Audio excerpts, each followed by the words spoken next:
Hello, I'm John, and welcome to another episode of N-Scale Friday. Today we have a model from Atlas to look at, so let's head over to the workbench.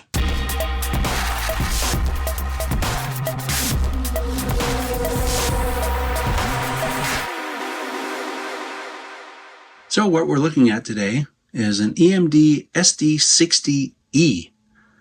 This is a locomotive in N-Scale, obviously, because we're watching N-Scale Friday right now. It's the Norfolk Southern Honoring First Responders, road number 911, or 911 if you will. Special heritage paint scheme or special paint scheme that actually exists.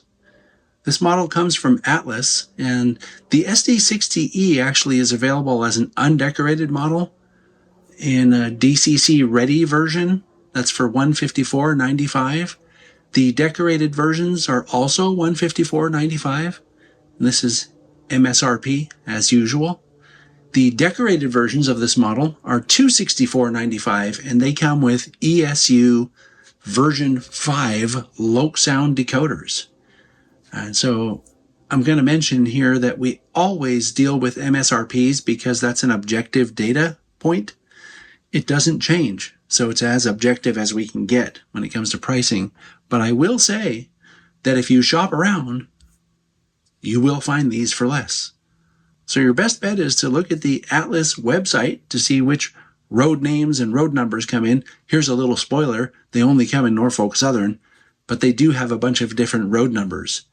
And see what they're offering and see if they have what you're looking for. Then shop around and you'll find it for the price you're also looking for. The model comes packed with everything you'd expect to see, including a quick start guide, warranty card and information, and of course, an exploded view drawing. I think this is a pretty fun paint scheme, and when you examine it with your visor, you'll see that it's very well done. The separation lines between the red and gold, and then the red and white, and the white and black, all the separation lines are very crisp, and even the outline around the Honoring First Responders motto there, it has a little sort of gold outline around it that looks really good. And also with the visor on, you can see that these little logos up in here are also very crisp. So they've spared no expense or no time on making the print on this model outstanding. The detail around the cab and the front of the locomotive is probably what you'd expect. These little grabs here are very finely rendered. It's hard for me to tell whether they're separately applied or not, but they sure look like they're separately applied, which is a very nice touch, especially for N-scale. Also, the rendering of the number boards is very crisp. The sand filling hatches also, I think those are molded, but it's a very good mold because they look very crisp. And then this model has the little, I call these safety stripes down here along the walkway or the stairwell that leads to the walkway on the nose of the locomotive. And then you can see it has the deck mounted ditch lights, which is correct for this prototype. And here's a look at the front of the model on the fireman side. Note the US flag down here. Also a very, very good print. Looking at the fireman side, you can see spotting features like this dynamic brake blower duct over here. And it looks like the walkway has a little step on it right there. Pretty cool. And I'm going to tip it over just a little bit so you can see what I'm going to point out here. There are little details around the fuel tank area that are picked out with red paint. That also makes it look really good. And then back over here, you can see that it has a separately applied brake wheel. So there's a lot of really good detail, especially for N-scale, going on here. The rear of the model has detail consistent with what we saw on the front of the model, including some really finely rendered, these are definitely molded grabs, very crisp number boards, deck mounted ditch lights, and you can see also from this angle that it has a knuckle coupler. So looking pretty good so far. And I always show you the rear from this angle as well so that you can see the other side. something I like about this paint scheme is it's very colorful. You have the gold ribbon and white ribbon on the side, and then the handrails also have a yellow or an orange highlight in certain places, as well as red. And there's a lot of different colors on this model. The roof also has very good detail. I'm looking specifically at these fans back here, and it looks almost like they're photo etched or something, but they definitely look see-through. And that's something you don't usually see in N-scale. These are usually just molded things that, you know, just have surface detail. These look hollow.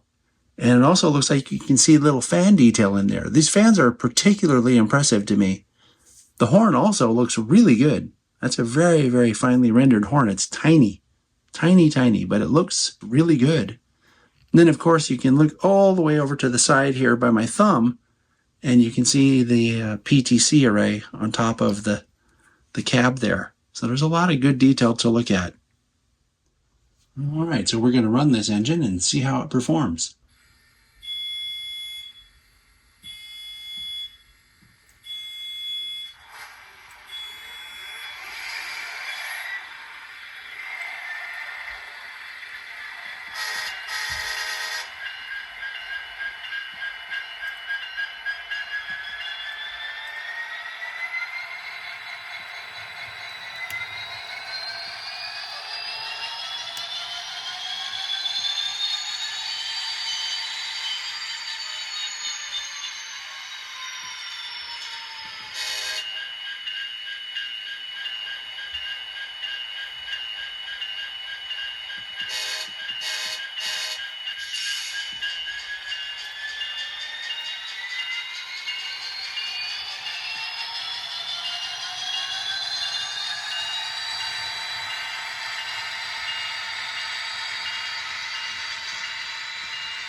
Okay, now I'll run it without sound so you can get an idea of what that sounds like.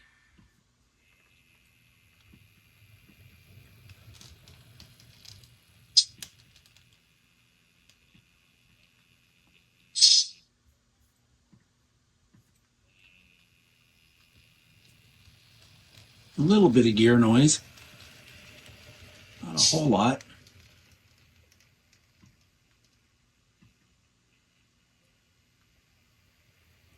It does have pretty good low-speed control, that's for sure,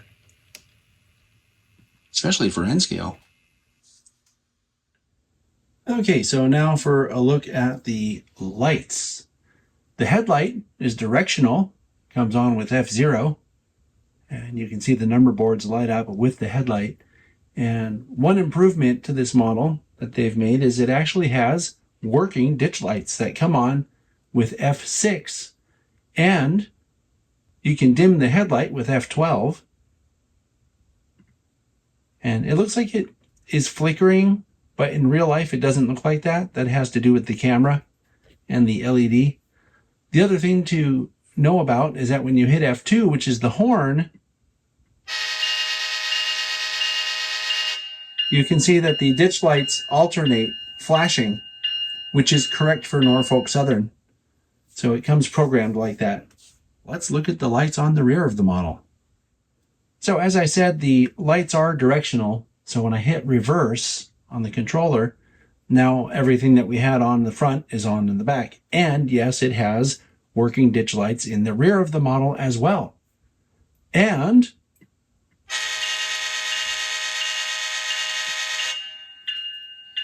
they also alternate flashing, just like the real thing. I really like what Atlas has done with their approach to this particular model. I also like the fact that they're now including ditch lights, working ditch lights on their N-scale models. I think that's a step in the right direction, and I applaud you for it, Atlas. Good job. I'll see you all next time.